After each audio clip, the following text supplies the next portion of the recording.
Nagsimula ang series sa bida na si Akari Hizamaru. Sumali siya sa isang underground tournament baka sakaling makalaban si Baki. Pero ang lumabas ay isang bear na agad siyang sinaktan. Lumalaban si Akari para sa kaibigang babae na may sakit na L-virus. Idol ng bida si Rey Mysterio kaya umakyat siya sa pader at tinalo ng oso. Pero madali siya nitong natalo at kinain ng kanyang Junjun Pex. May dalawang agent na nanonood sa laban nila at tinitignan ang kakayahan ni Akari. Habang kinakain ng balls ay biglang naging aswang ang bida at tinusok ang mata ng bear. Lalaban sana ang oso pero pinigilan ito ng bida at madaling pinatay ang oso na pinitpit sa ulo. Kalaunan ay binugbog ni Akari ang boss ng sindikato para gamutin ang kaibigan nito tulad ng usapan nila. Pero binenta pala ito ng mafia sa dalawang agent na sina Shokichi at Michelle. Sinubukan daw ng mga ito na gamutin ang kaibigan ng bida pero nasa final stage ito ng virus kaya namatay. Naiyak ang bida kaya niyakap siya ni Shokichi. At kalaunan ay nagpakilala ang dalawa at sinabi ang dahilan ng pagkakaroon ng virus. Ito ay galing sa Mars at kailangan nila ng tulong ng bida para mapigilan ang pagdami ng virus. Kaya sumama ang bida sa HQ ng dalawang agent na explorer ng kalawakan. Ipinakita rin ang iba pang kasali sa Mars exploration. Ang dalawang bully na Alex at Marcos. Ang boobs na Eva. At Sheila na dati nang kasali sa exploration. Ipinaliwanag ni Michelle na kailangan nilang kumuha ng specimen sa Mars para makagawa ng vaccine ng virus. Pero may mga malalaking ipis na kumakain ng tao na kailangan nilang labanan. At mayroon ng naunang taong nagpunta ng Mars ang naging biktima ng mga ipis. Mabilis din silang sumakay kasama ng marami pang tao at nag-launch ang ship patungo ng Mars. Sa space ay excited ang mga bida sa pag-explore at nang sinabihan sila ni Sheila na mamasyal ay agad silang tumakbo. Minsan, habang naglalaro ng hagisan ng bola ang mga bida ay nakita nila ang dalawang nag-aaway na lalaki. Aawat sana si Marcos pero nasuntok ang isang lalaki. Saka inawat sila ni Adolf na sinabing mamamatay din lang sila kaagad. Inayos ni Sheila ang sugat ng nagpakilalang si Ivan. Nagustuhan nito si Sheila pero pinabisto ni Akari na crush ng babae ang captain nila. Mahigit isang buwan nang makarating sila sa atmosphere ng Mars. At tinawag ng captain ang mga crew na maghanda para sa paglapag sa Mars. At dahil dito ay nabuhay ang takot ni Eva. Nakita ni Kamachi ang mga nasirang security camera kaya agad na inutusan si Michelle na tignan ito. Samantala ay nagpunta ang mga lokong bida sa shower para tignan ang isang babaeng pumasok na matagal lumabas. Nakita nila ito at nahiya sila. Pero pagbukas ng pinto ay kinain na pala ito ng malaking ipis. Mabilis na nakailag si Akari sa paghampas ng ipis. At inutusan si Marcos na agad magpunta ng kinalalagyan ng pampalakas nilang serum.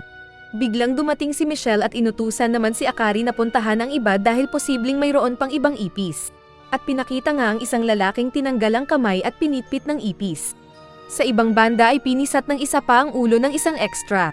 Matapang na umatake ang lalaking basagulero sa kamag-anak ni Piccolo at pinagbabaril ito ng machine gun. Inutusan niya ang iba na tumakas pero nilapitan siya ng ipis at tinanggal ang ulo kasama ng spinal cord. Saka ginamit itong latigo ng ipis at pinagpupugot ang mga naroon. Samantala ay nakita nina Akari at Marcos na sinisira ng mga ipis ang kanilang pampalakas na serum. Nag-report na nagalit si Kamachi sa boss nila dahil mayroon daw kumokontrol sa mga ipis na umatake sa outer space na hindi normal na pinupuntahan ng mga ipis. Saka mabilis nitong pinuntahan sina Akari at Marcos at sinabing magpunta ang mga ito sa escape pods. Saka din siya nag-utos sa iba ng abandoned ship at kita-kita sila sa Mars. Nilalapitan ng isang ipis ang natatakot na si Eve nang dumating si Joseph at tinulungan siya. Saka biglang kumanta ng All by Myself ang ipis kaya dumating ang mas madami pang halimaw na lumilipad din sa ere. Kalaunan ay pinagpapatay ng mga malalakas na leaders ang nakapasok na ipis sa kanilang ship. Hindi pinakita kung paano nila tinalo ang mga ipis pero sila ang 6 na special weapon ng mga tao. Agad nag-briefing si Kamachi sa mga kasama at naghiwa-hiwalay sila sa pagpunta ng Mars. At maging ang mga bida ay naghiwa-hiwalay din saka daw sila magkikita sa planeta. Sa pinuntahan ng grupo ni Michelle ay ligtas silang nakababa dahil walang ipis. Nabighani daw ang mga bida sa terrain pero pinagalitan sila ni Michelle na sinabing maraming halimaw doon. Ayos din ang escape pod ni Kamachi kasama ni Sheila at Marcos. Pero nakita ng captain na kakaunti lang ang serum nila. Samantala ay isang escape pod ang nahuli ng lumipad na net kaya bumagsak ito. Saka mabilis na pinaligiran ng mga malalaking ipis para kainin ang mga tao. Namamasyal naman ang grupo ni Sylvester kasama si Elena at inakala nilang ayos na kaya sila bumaba. Nakita nila ang isang pyramid doon pero isa sa kanila ang biglang natanggalan ng ulo ng ipis. Niligtas ni Sylvester si Elena ngunit naputol ang kamay niya. Sinabi ni Sylvester na hulihin nila ang ipis gamit ang net. Kumuha si Elena ng baril pang ipis. Kaya agad siyang inatake ng ipis. Pero hindi nila inasahan na tinanggal ng ipis ang ulo ng babae. Samantala ay sinabihan ni Kamachi na may 40 days sila bago dumating ang extraction nila. At 2 lang ang misyon nila. Kumuha ng research sample na 100 buhay na ipis at mag-survive. Ngunit di nila inasahan na may ipis na nakatago sa kanilang sasakyan. Sinubukan sila nitong pasukin pero mabilis na pinatakbo ni Kamachi ang ship kaya ito nahulog. Tinawag niya sina Marcos at isang extra para labanan ang ipis at lumabas sila na may serum. Kunwari lumapit ang ipis pero agad ding tumakbo. May dumating palang isa pang ipis sa likod at pinasok nito ang ship na dumaan sa bintana. Ngunit hindi nito nakita si Sheila na tinutukan siya ng baril at nahuli gamit ang net. Mabilis na dumating sina Kamachi at Marcos at dadalhin sana ang ipis sa kulungan pero bigla itong nangtutok ng baril sa kamay. Nabutas ang dibdib ni Sheila kaya agad itong namatay sa piling ng crush. Agad na hinaampas ni Marcos ang ipis. Nalaman nilang nag-evolve din pala ang ipis dahil ang kapangyarihan nito ay dating kapangyarihan ng mga naunang tao noon na lumaban sa mga ipis. Maging sa kinaroroonan ni Sylvester ay nag-evolve din ang nakalaban ni Elena kaya siya namatay. Pinigilan ni Sylvester si Ivan na umatake sa humingi ng paumanhin sa pagkamatay ni Elena. Sa isang bar sa mundo ay isang Japanese agent ang pinuntahan ng isang doktor para iligpit dahil sa pagkakalat nito ng technology na nalaman nila sa Mars. Napagtanto ng mga bida na yung outdated nilang technology para labanan ang mga ipis 20 years ago ay ginagamit na ng mga ipis. Ngunit hindi sila nagpatinag dahil mas advanced din ang gamit nila ngayon. Dahil hindi na lang insect power ang pwedeng magamit ng mga tao kundi maging ng mga hayop. Pero malakas pa rin ang mga ipis dahil nang lilipad ang isang babaeng ibon ay nahuli ito ng ipis at hinawakan sa paa. Dahil sila yung master ni Baki na nagturo ng bilis. Nagsitakbuhan ng mga ipis para umatake pero mabilis silang sinalubong ni Marcos para pagpapatayin. Ang power nito ay huntsman spider na hamak na mas mabilis sa ipis. In-uppercut nito ang boss ipis. Saka pinagkakarne ang iba pang mga ipis doon. Naalala nito noong bata pa lang sila ni Sheila na anak ng kanilang landlord. Kahit loko-loko sila noon ay niligtas din sila ng babae at tinuruan na mag-focus na lang sa sports. Nang lumaki sila kaunti ay kinailangang umalis ng babae. Kaya naiwan ang 2 Brasco brothers. Naging patapon ulit ang buhay nila at magulo. Kaya naisip nilang mag-enlist para sumali sa Mars exploration. Tapos eksaktong nagulat sila dahil naroon din si Sheila kaya madali lang silang nakapasok at nazali sa exploration. Mabilis si Marcos at marami siyang napatay na mga ipis kahit nang palibutan siya ng mga ito. Dahil sa galit niya ay atake na lang siya ng atake hanggang mapagod at muntik patayin ng isang ipis. Pero niligtas siya ni Kamachi na ang kapangyarihan naman ay Hornet. Sinabi nitong kailangan nilang makakuha ng buhay para pag-aralan ang gamot ng virus. Sa kabilang banda ay inatake ng isang ipis si Michelle na ang lakas ay tulad sa isang uri ng langgam. At madali nitong binali ang kamay ng ipis sa headbutt. Namana daw ng babae ang power sa ama nitong isang dating kapitan ng naunang exploration. Pinatay niya ang maraming ipis gamit ang lakas. Pero maliban sa lakas ay may kapangyarihan pa itong magpasabog at marami siyang pinasabog na ulo at lumabas yung malagkit sa loob. Samantala ay sinabi ni Akari na siya ang lalaban sa bagong dating na grupo. Ginamit niya ang karate para labanan ang mga bodybuilders na Martians. Ang kapangyarihan naman niya ay malamoth bagworm na may armas na sapot. Kaya nang umatake ang 3 ipis isa-isa ay agad din niyang nahuli ang mga ito ng buhay gamit ang karate at insect power. Pinatay ni Michelle ang iba pa at kinulong nila sa malaking posporo ang mga ipis. Dahil sa germs ay maliligo sana si Michelle, pero biglang may dumating na katutubong piccolo sa ship. Saka may lumabas na ipis sa tubig at hinayla si Michelle. Sinubukan ng babae na mag-drugs pero nahila na siya ng isa pang pangit. Hindi siya nailigtas ni Akari dahil mabilis ang paglubog ng babae at inutusan siyang bantayan ang iba pa. Nakita ni Alex na mas malakas na ipis ang dumating kaya agad siyang nag-drugs. Sinipa siya at nakailag pero magaling ang ipis na tinambas siya sa kasinipa kaya siya nahulog. Saka nagulat sila nang i-drive ng ipis ang ship at pinalipad sa ere kasama ng iba pang mga taong walang silbi.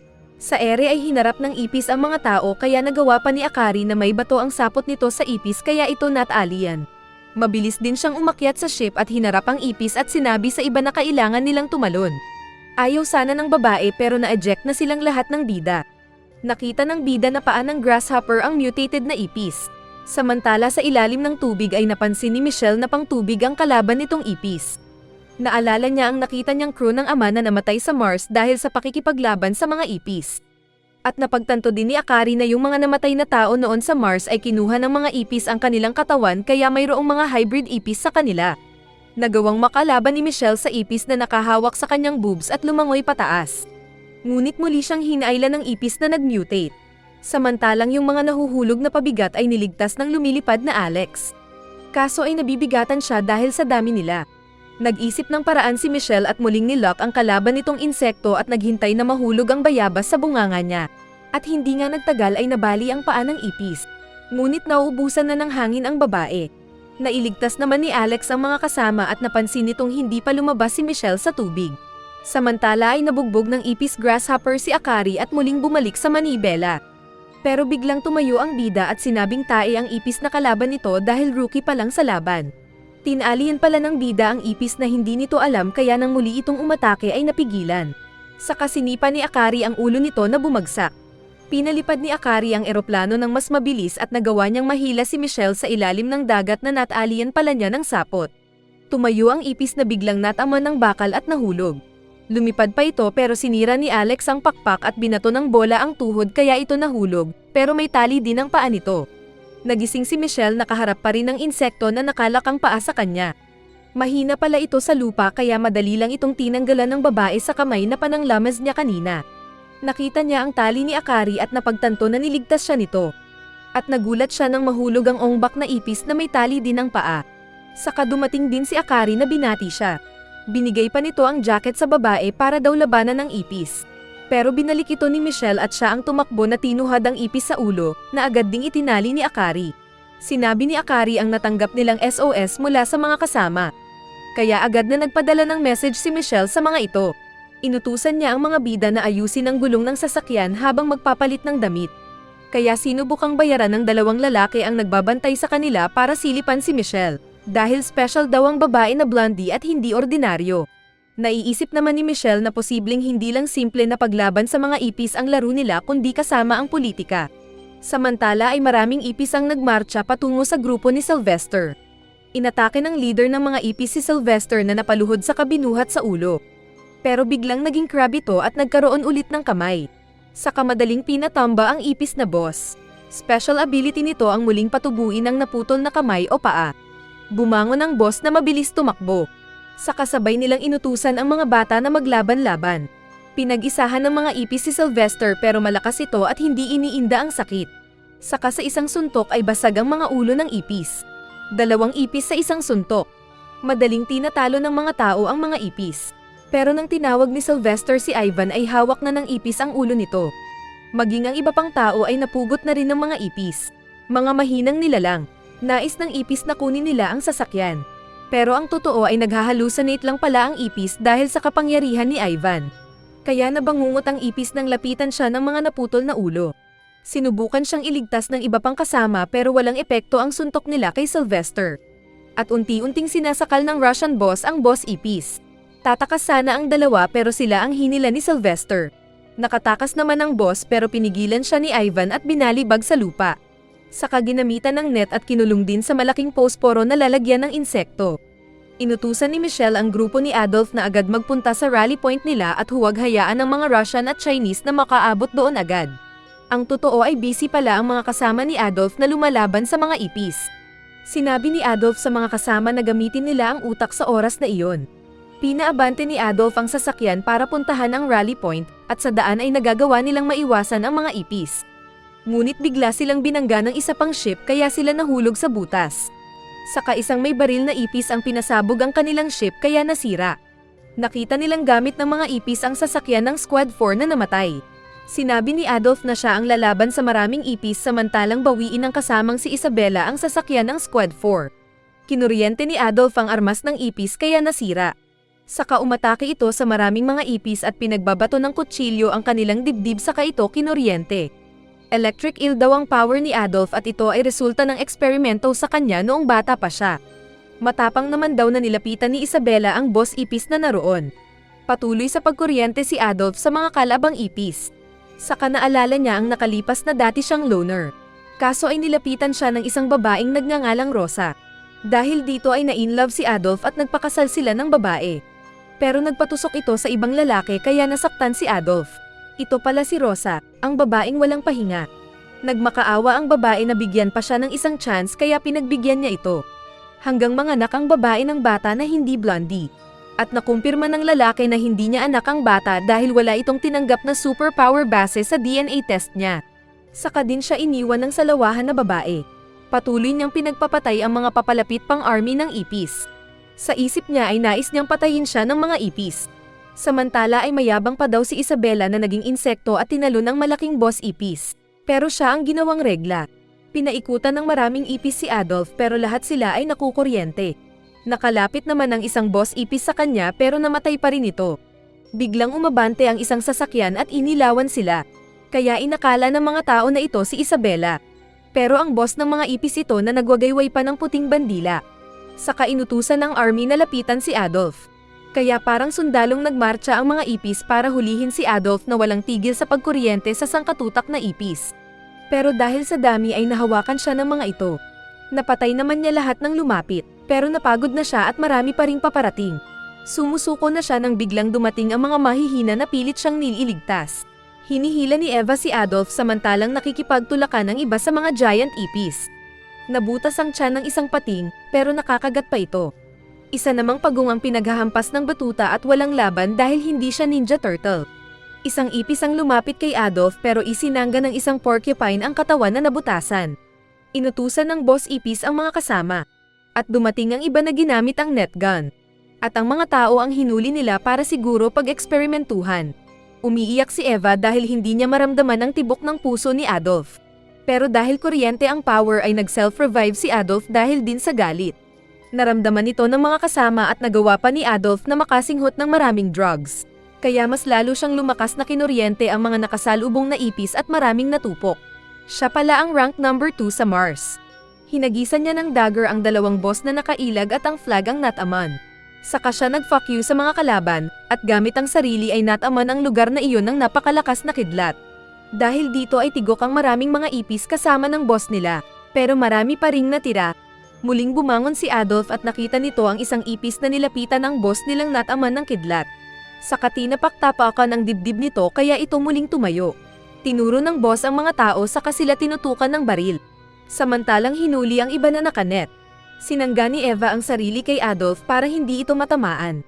Sa utos ng boss ay pinagbabaril ng mga ipis sina Adolf at Eva. At sa paglipad ng mga bala ay muling tumayo si Adolf at gamit ang kuryente power ay gumawa siya ng barrier.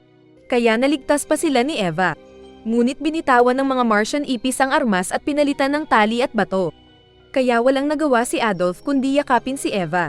Dahil sa lakas at laki ng mga bato na tumama sa katawan ay nagkalasog-lasog si Adolf na nataamba. Nakaligtas naman si Eva pero lumapit ang isang ipis na sinubukan niyang suntukin pero walang silbi.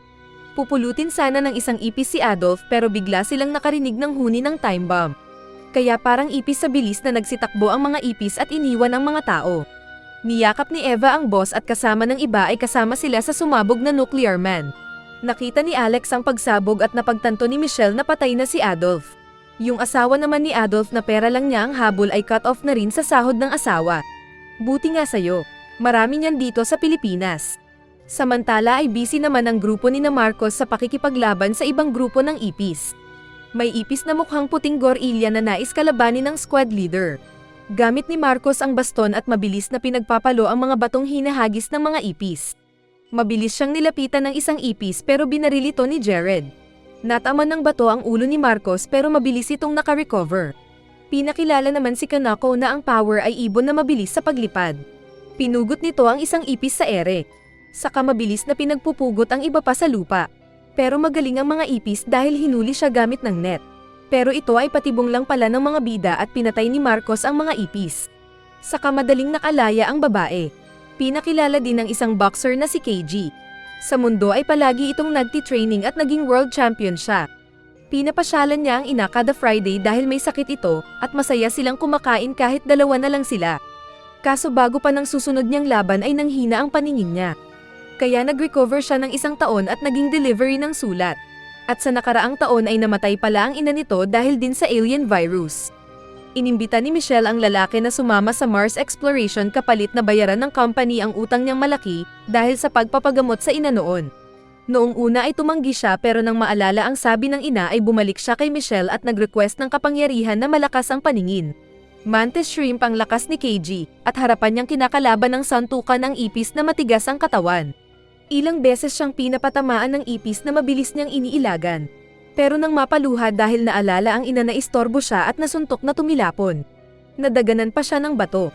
At nang aalis na ang ipis ay muli siyang tumayo na feeling nasa ring. Kaya binalikan siya ng ipis at sinipa na muling naitapon. Pero naalala niyang nag-cheer ang mga kaibigan niya kaya muli siyang tumayo at sinuntok ng malakas ang ipis na nasira ang katawan. At nanalo si KG. Ipinakita ang nakaraan ni Kamachi noong sila yung unang nagpunta ng Mars para labanan ang mga ipis. Sila yung nasa kwento ng Terraformers the Movie. Naalala ni Kamachi ang pagkamatay ni Aki na dati niyang mahal. Kinakalaban niya ang isang unggoy na ipis na may sapot. Inatake siya nito pero sinuntok niya sa mukha. Bumangon ulit ang ipis na may pinalipad sa ere. Pero walang nangyari kaya muli silang naglaban ni Kamachi. Nat-alien siya ng sapot pero agad niyang tinusok ang Amerikanong ipis sa kapinutol ang tali. At habang inaalala si Aki ay mabilis niyang pinagtutusok pa ang ipis saka ito sinuntok sa mukha.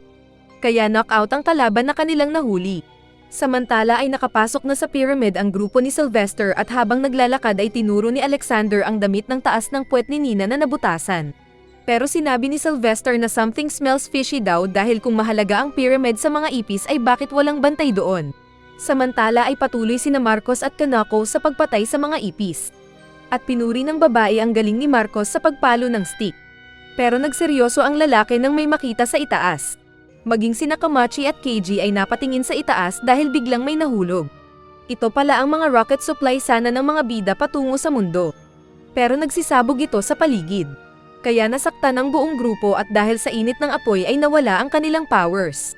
Sinamantala ito ng mga ipis na inatake sila at marami ang namatay sa isang suntok lang ng mga ipis. Isang babae ang naipit na napilitang tumakbo sa apoy at nasunog. Naglabasan ng mga ipis sa lupa at isa sa mga ito ay sinipa si Marcos kaya siya naitapon. Samantala ay nakita ng mga Russian group ang isang base kung saan pinagsanib ang ipis at mga tao, kaya napagtanto nilang isa sa lahat ng ship ang nagtraidor.